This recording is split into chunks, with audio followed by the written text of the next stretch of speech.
टम्बाक'.डे बेखौ इउनाइटेड नेसननि मोनसे ब्रान्च हु वर्ल्ड हेल्थ अर्गेनाइजेसन बियो बोसोरे खुंबाय थायो 31 मेआव।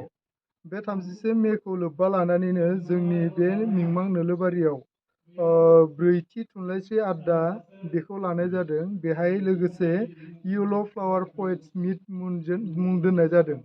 दिनैनि खन्थाइ जथुमाव जायफोरा बाहागो लादों बिथांमोनखौ गोमो बिबारजों बा येल' फ्लावार्सजों बिथांमोनखौ बरायनाय जादों। ओंखायनो बेखौ येल' फ्लावार पएट्स मिट दोननाय जादों आरो। बे वर्ल्ड नो टम्बाक' डेखौ मानि थाखाय फालिनाय जायो होनोब्ला जोङो सुबुं माहारिया बोसोरफ्रोमबो 8 मिलियन थैयो होननानै बुंदों आरो बोसोरफ्रोमबो थांखु जानानै थांखु सोबनानै 8 मिलियन होनोब्ला गुबैयै 80 लाख सुबुंफोरा बोसोरै थैबाय थायो। जुदि थांखु सोबनानै बा जानानै बोसोराव 80 लाख सुबुंफोरा थैयोब्ला होमबा बैखौ जों माबोरैहाय हमथानो हागोन? बेखौ हमथानो थाखायनो बे हुआ वर्ल्ड हेल्थ अर्गेनाइजेसना सानसे बे मोनसे थांखु जानायखौ होबथानाय सान बे हाबाफारिखौ लानाय जायो आरो। दा बेनिखायनो जोंबो गोबां बेहाय माखासे आफादारि बिथांमोनखौ लेंहरनानै दिनै बिथांमोननि गेजेरजों थांखु जायोब्ला जोङो मा खहा जायो, थांखु जानानै सोरहाबा माबा मोनसे जौगानाय माबा मोनसे खामानि मावनो हादों नामा, माबा मोनसे लाइफ केरियार दानो हादों नामा? गोबां गेलेगिरि गोबां फरायसाफोर दङ बिथांमोना थांखु सादा बायदिसिना जानानै गावबा गावनि देहाखौ नस्थ' खालामनानै लादों।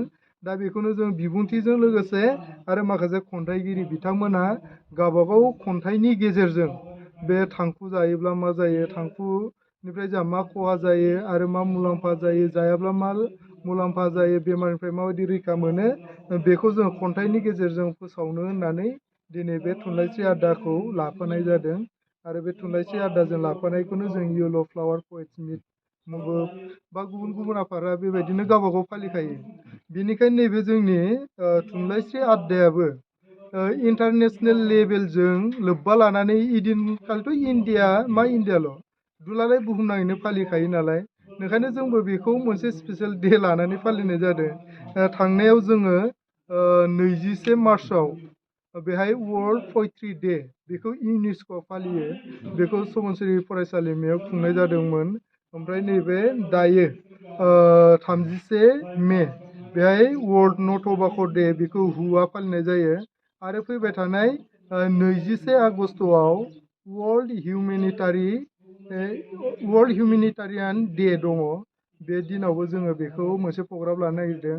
बेबायदिनो गोबां प्रग्राम दं, जेनेबा इन्टारनेसनेल लेभेलनि प्रग्राम बेजों लोब्बा लानानै खालामनाय जायो आरो। गुबै थांखिया जाहैबाय बेहाय गोजान लामा हान्थिनायनि बा माबा मोनसे बेहाय आजिखालि फोसावनो गोरलै जायो जाहाथे मिडियानि गेजेरजों, फेसबुकनि गेजेरजों, इउटुबनि गेजेरजों, वाट्सएपनि गेजेरजों बेबायदि मोनसे हाबाफारिखौ फोसावनो गोरलै जायो।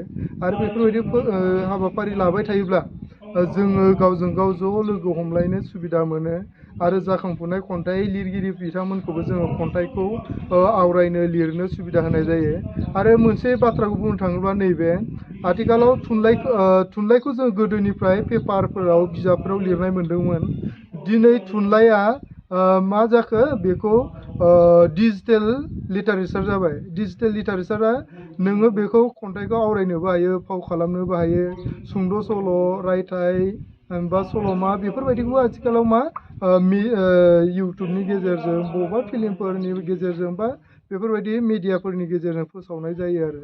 डिजिटेल लिटारेचार बेबायदि बिजाब दिहुननायनि अनगायैबो होमबाना बेहाय जोङो दिहुननो मोजांसिन जायो, बेखौ फोसावनो मोजांसिन जायो बेखौ आरो।